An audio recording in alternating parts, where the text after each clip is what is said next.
سلامونه کتونکو د انګازه سره ظهیر یوسف زه ستاسو په درانه خدمت کې حاضر یم. د پاکستان او افغانستان ترمنځ هم شخړه روانه ده او په دې باندې موږ څه پروګرامونه کړي هم دي. نن هم موږ د افغانستان د موجوده صورتحال، پاکستان او د افغانستان ترمنځ د شخړې حال احوال، د دې مستقبل په باره کې تاسو سره خبرې اترې کوو او نن هم زموږ سره په پروګرام کې سمی صاحب موجود دی کوم چې په دغه حالاتو په دغه منظر باندې جوړ نظر لري. سمی صاحب تاسو ته په پروګرام کې هرکلی وایو.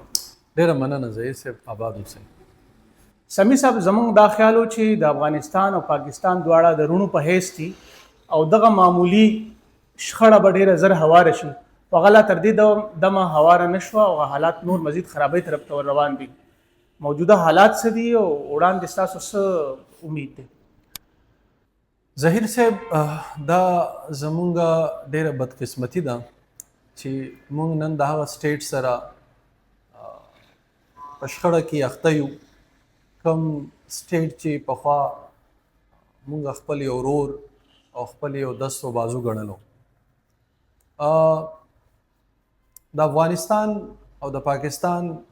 د جنگ بنیاد کو کتلی شي، اگرچه مونږ دې ته جنگ نه دی ویل پکار، دا یو مس انډرسټینډینګ دی، دا یو داسې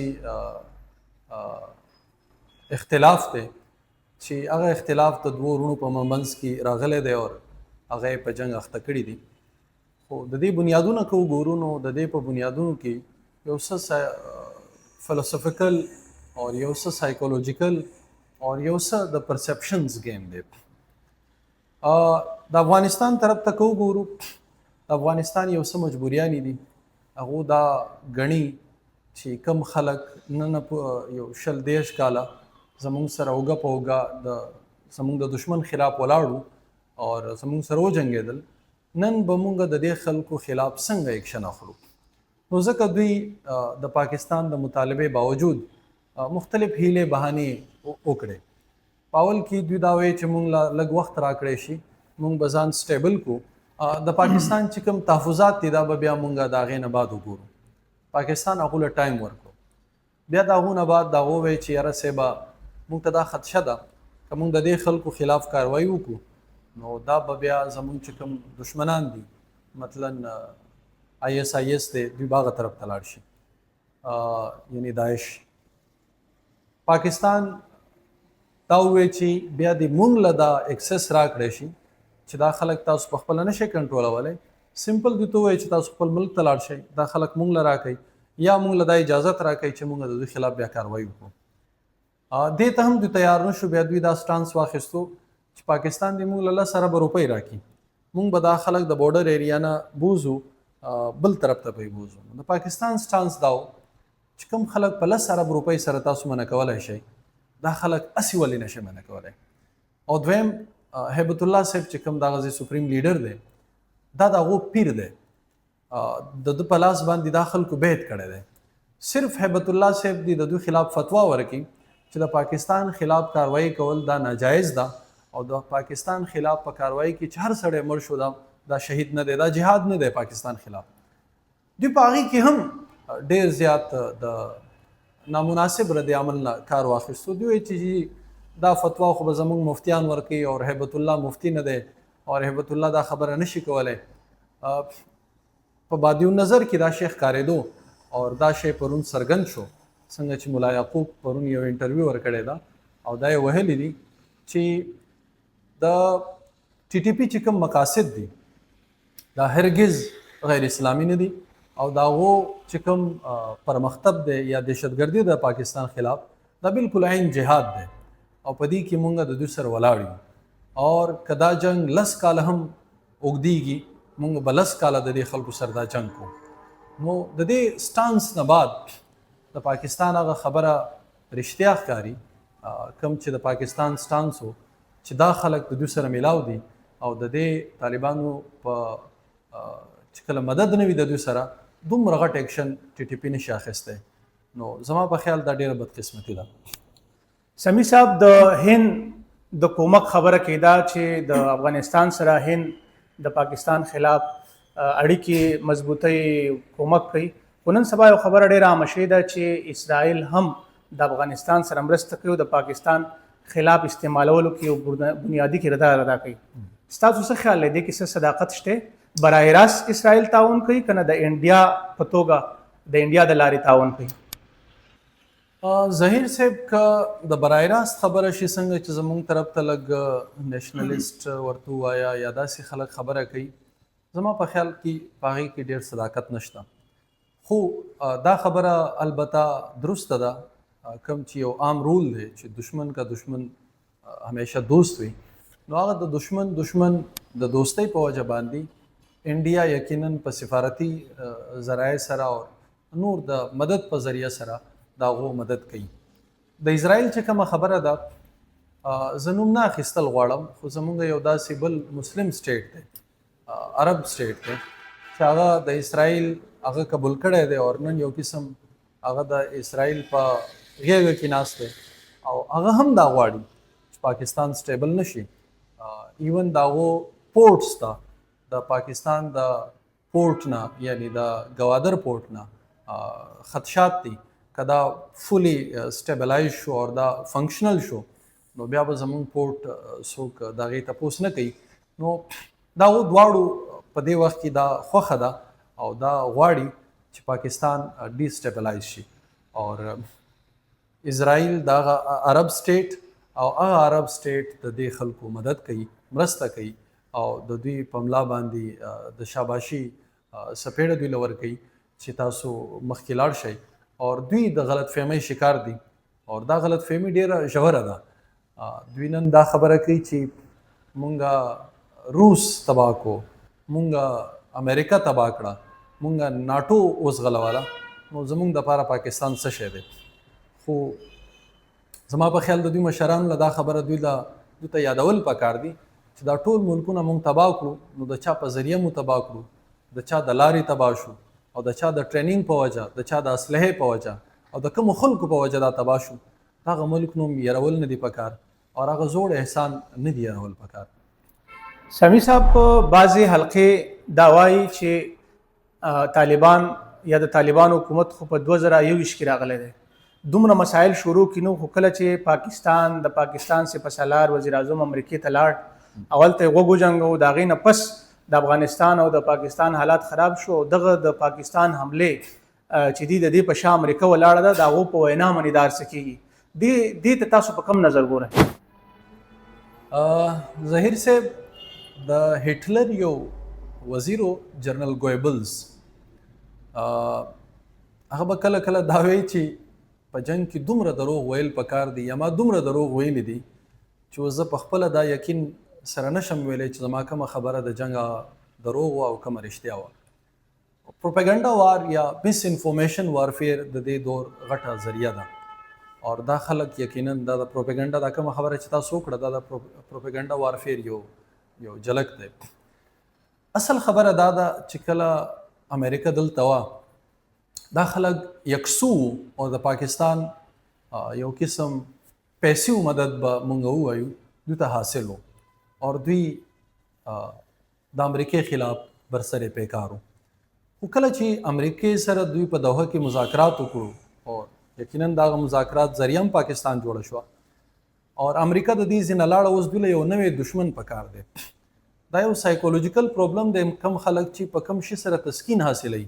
یعنی یو سړی شاته 10 کاله 20 کاله په جنګونو سره د تسکین حاصل کړی دی، د یو نوی دشمن قتل غواړي. ټي ټي پی دا سوچ وکړو چې مونږ یو ملک خو آزاد کو گویا هلته مو خپل رژیم راوستو، اوس زمونږ مخې ته بل ملک دی او دا ملک خپل رژیم راوستل پکار دی. او افغان طالبان د څه مجبورۍ د وجې چې کوم مونږ شاته ذکر کړی دغه مجبورۍ د وجې د دوی خلاف څه ونه کړو او بیا دوی دا وګڼله چې شاید مونږ چې څنګه امریکا اوس غلوله، څنګه مونږ رشیا تباه کړه، شاید پاکستان تباه کول هم زمونږ دپاره ډېر مشکل نه دي. او دا بیا سایکولوژیکل یو مسله ده، مونږ ایکو چیمبر ورته وایو. کله کله داسې یو سړی په خپل ذهن کې یو سوچ وکړي چې زما په خیال دا شی ما داسې کړی دی، یعنی دوی دا وایي چې دا روس مونږ تباه کړی دی، دا امریکا مونږ وزغلوله او دا ټول هر څه مونږ وکړو او دا خبره دوی ریپیټډلی کوي. نو څه وخت بعد د دوی ذهن کې هغه ایکو دوی ته واپس اورېدلی کېږي، د دوی د اواز واپس راستون شي او دوی ته داسې ښکاري چې دا ټوله دنیا ګویا هم دا خبره کوي او زما په خیال دا خبره حقیقت ده. نو زما خیال دا دی چې دا د دوی غلط فهمي ده او کومه خبره چې دوی کوي دا د پروپاګاندا وارفیر یو ذریعہ ده. سمیع صاحب د پاکستان وینا ده چې افغانستان کې د 500 نه زیات کمانډران وژلي دي او بلها چوکۍ تباه کړي دي او د دې نه علاوه ټینکونه یې تباه کړي دي. نو تاسو څه ګڼئ چې آیا زموږ په دغه حملو په جنگ به افغانستان کې یا زموږ چې کوم دشمنان ترهګر دي ختم شي؟ دویمه خبر دا ده چې دا کم جنگ چې روان دی یا چې کوم حمله پاکستان وکړه نو د طالبانو چې کوم مخالفینو هغه هم د طالبانو ملګری شو او رايوځي شو. نو تاسو نه ګڼئ چې سبا به دغه ټول قوم رايوځي شي او مزید موږ ځان ته دشمنان نور سیوا کو په ځای د دې چې موږ خپل دشمنان ختمو؟ تاسو څه نظر دی په دې حواله سره؟ د کم حد پوری چې د حمله تعلق ته ظاهر سے پاکستان داغو په عوام باندې یا داغو په ایون گورنمنٹ باندې حمله نه ده کړې. پاکستان صرف اور صرف د دوی چې کوم ډیپوز دي اور هغه د دوی کوم مثلا بګرام ایر بیس یا نور بیسز دي هغه واړه دي که د ډرون بیسز دي دې ته وګورئ ظاهر صاحب چې دوی په کوډاپټر چې کوم ډرونز دي هغه باندې د پاکستان په چوکیانو باندې حمله کړې ده. دا کوډاپټر ډرونز دا افغانستان نه دي جوړ کړي او نه د افغانستان اپریټ کولای شي. د دې اپریټینګ سیستم هم د بل چا مرهون منت ته اور یقینا هغه به افغان ته دا چل خولې خو دا حمله دا یو داسې حمله ده چې پاکستان دا د یو سټیټ حمله ګڼي او د پاکستان چې کوم جوابي کاروایانې دي هغه په طالبانو نه دي، هغه صرف په هغه کمانډرز دي یا په هغه بیسز باندې دي کم بیسز یا کم کمانډرز چې برای راست په پاکستان باندې د حمله خلاف استعمالیږي. دویم د دوی د قوم د یو ځایوالي خبره ده. پاکستان په دې خوشحاله دی چې افغانیان ټول په یو ځای شي او دا یو قوم جوړ شي او دلته یو سټیبل حکومت راشي او د دې قوم د حکومت تسلیم کړي. خو لبد مرغه کومګه د دوی د کونسل خانو خبره واورو، ایون زه د کراچۍ د کونسل خانې خبره کوم چې د افغان ده چې کله دا رژیم رالو نو دوی چې مونږ دا نه غواړو چې د پاکستان خلاف د افغانیان یا افغانستان استعمال شي. خو چونکه د افغانستان چې کوم خلک دي هغه د پاکستان خلاف یا د پاکستان په حواله سره ښه خیالات نه لري نو طالبان د دې خلکو نه مجبوره دی ځکه مونږ د پاکستان په حق کې خبره نشو کولی او پاکستان خپل برملا دوست نشو ګڼلی او د پاکستان چې کوم احسانات دي د هغې برملا مونږه شکریه نشو ادا کولی. نو کم خلک چې د بیانیې نه یا د عام خلکو د یو پرسپشن نه دومره مجبوره دي چې هغه خپل محسن نشي یادولی او کم دشمن په خوا تر اوسه پورې هندوستان یا د نور قوتونه هغه د دې پبلک پریشر د وجې نه هغه خپل دوست ګڼي او دوست ګڼل هم موږ ته مقصد مسله نشته. څه خلک دا سوال هم اوچتوي چې افغانستان خپل اړیکې د هندوستان سره برابرولې او پاکستان ته په دې باندې غوسه ده یا پاکستان په دې سره خفه ده. پاکستان په دې بالکل خفه نه ده او دا د افغانستان حق ده چې دوی د هر ملک سره خپلې دوستانه اړیکې جوړې کړي. خو که دا اړیکې په دې بنیاد باندې چې دا به د پاکستان خلاف استعمالیږي نو پاکستان خفګان بیا په دې باندې پکار دی او پاکستان هم په دې خبره خفه دی چې زمون خلاف هغه که هر اړیکې که زمون خلاف چا جوړه کړه او زمون خلاف یو قوت استعمال شو بیا به موږ د جوابي کاروایی او هر هغه اکشن کولو په مت کې مونږ بیا آزاد یو کوم چې زمونږ د سیفټي او سکیورټي لپاره ضروري دی. سمیع صاحب زمونږ د دغه حملو مقصد دا و پاکستان کې د ننه چې کومه ترهګري ده چې دا کم شي دا ختم شي. آیا د دغه حملو نه پس په پاکستان کې په ترهګرۍ کې تر دې دمه څه کمی راغلی دی؟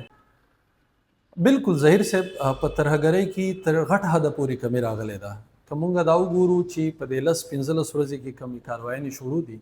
د هغې نه بعد یکه دوکه واقعات نه علاوه په پاکستان کې داسې څه غټه واقعه نه ده شوې. او پاکستان څنګه چې ما تاسو ته وویل پاکستان چونکې هغه بیسز خاموش کړو کوم بیسز چې د پاکستان خلاف استعمالېدو یا پاکستان خلاف هغه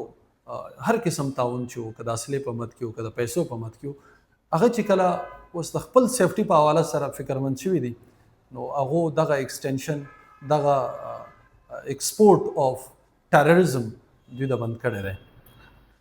سمی صاحب د دغه جنگ په دوران کې آیا په بیک ډور سره مذاکرات خو روان نه دي؟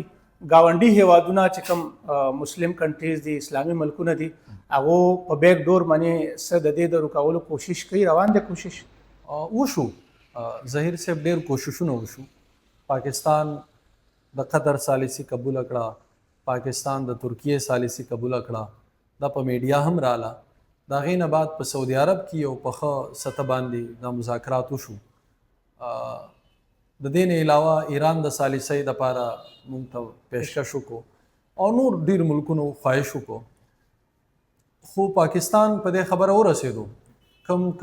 چې موږ دوی له پاکستان دوی له هغه ایویډنسز ورکړو، معلومات دلایل یې ورکړو، ثبوتونه یې ورکړو چې تاسو د دې ګروه سات ورکوئ، په شا ولاړ یې. دوی انکار وکړو،